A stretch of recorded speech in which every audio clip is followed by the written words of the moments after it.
Our next soul sister's voice will rock you to peace. She is deep, gentle, and oh so calm. Her presence is calming. We all draw energy from her stillness, depth, and reflection. Sharing her story, peace and power, welcome Karin Norington Reaves. Children have a way of saying plain spoken thoughts that can jar you. And so it was this day where I was at the edge of a pool and looked down at my son, and a little girl looked and said, "Is he dead?" "No, baby, he's just practicing floating. He looks dead to me." So, this is how this began. I have a very large extended family, and we had gotten an invitation to an event at a hockey rink. It was July. We were dressed both for winter and summer. And while we were there, we got an invitation to another family member's party. We didn't have any details about the party. We just knew that it was in some far, like Chicagoans, we say. It was someplace up north and out west.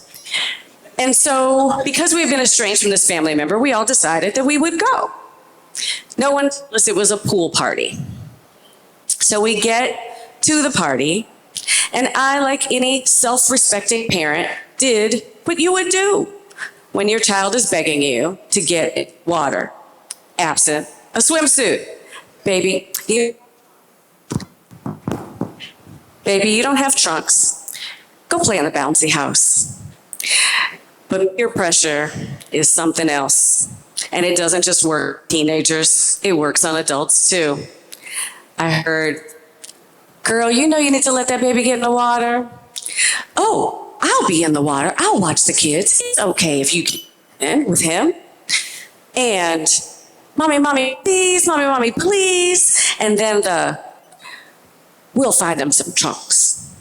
So, against my better judgment and my wisdom, I let my 5-year-old boy get in the pool with this rule: "Sweetie, you're still learning to swim.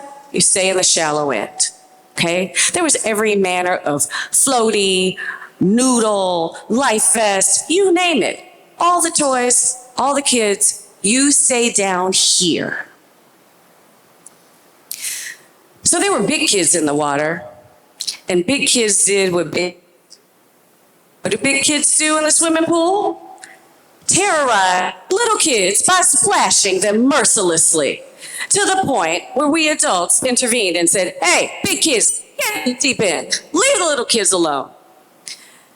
Big kid, okay, slump off to the deep end. Unbeknownst to me, I, little kid with the big heart, decided to go over and apologize to the big kid for him getting in trouble. And he thought the smart thing to do at 5 was to walk from the shallow end to the deep end. Also unbeknownst to me was that the lady who had volunteered to be in the pool with in the shallow end with the kids had gotten a phone call and had stepped away.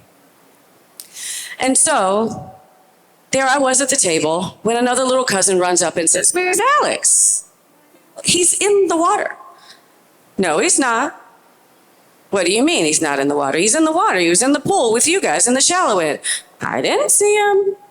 So I go over to the pool's edge, and there he is, floating. I see water right around the sides of his mouth.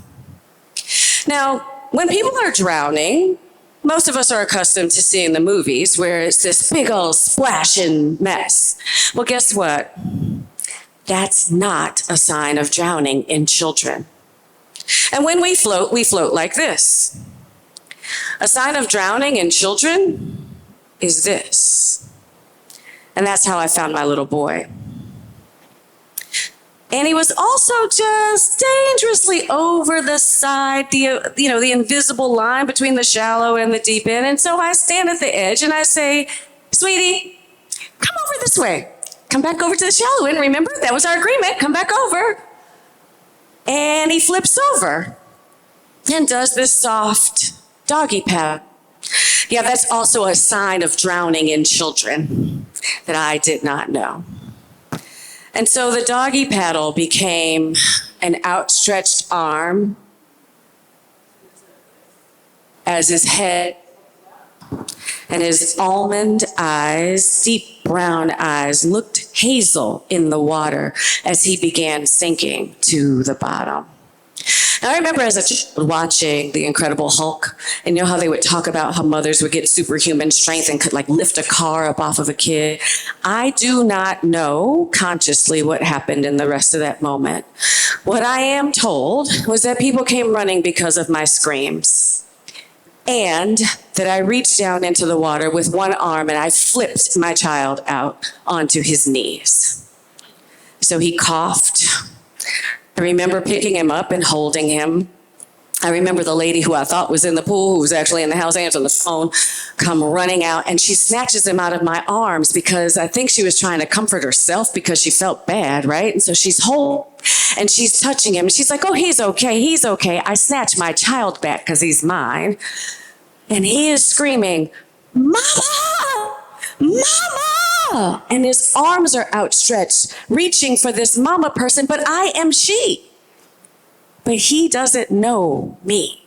He is completely disoriented, and his eyes are still cast upward and fixed. So we take him over to a seating him, and I rock him, and I say, baby, are you with me? It's Mom. And nothing. There is no recognition. We decide to call 911 and we take him into, thank you. We take him, you gotta turn this on.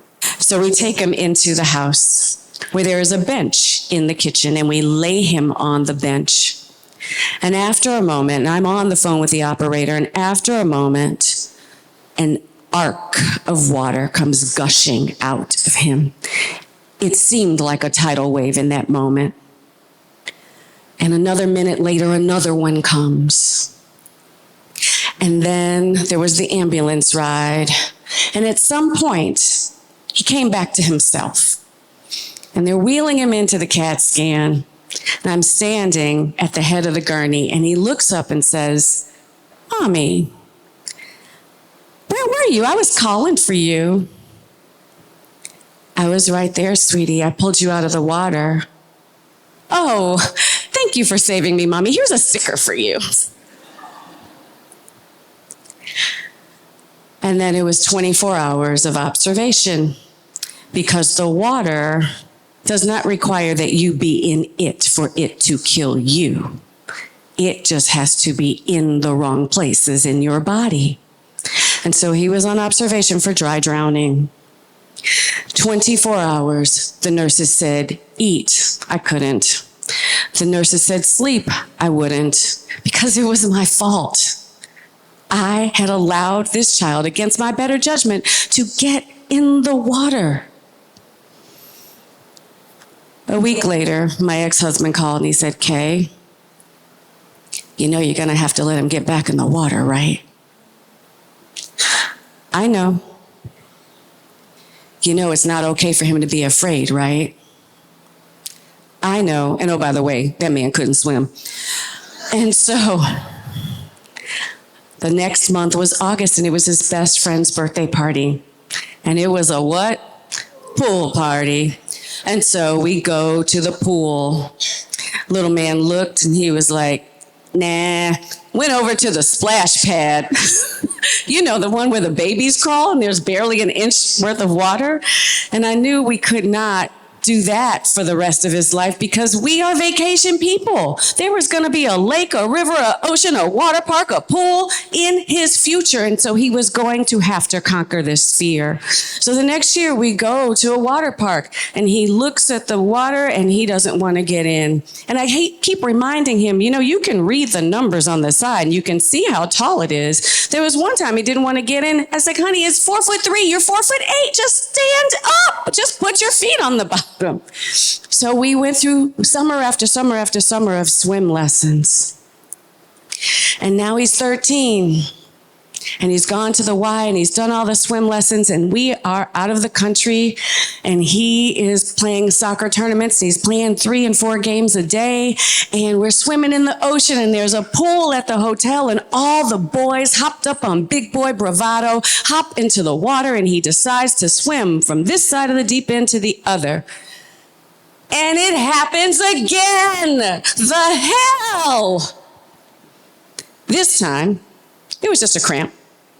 This time, it was the splashing around that we were accustomed to, and he calls out, and the lifeguard gets in and saves him. No trip to the ER, just a head bowed in shame and teenage embarrassment. Well, the next year was the pandemic, and I decided, you are going to master this.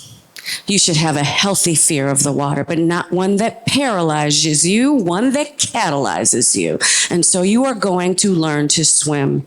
And there were still places open during the pandemic, surprise, surprise. And there was a water place, a swim school with 2 tanks, one on the left side and one on the right. My daughter got in the left and he got in the right. And before I knew it, he was breaststroking and backstroking and even did the butterfly. I said, get it, boy.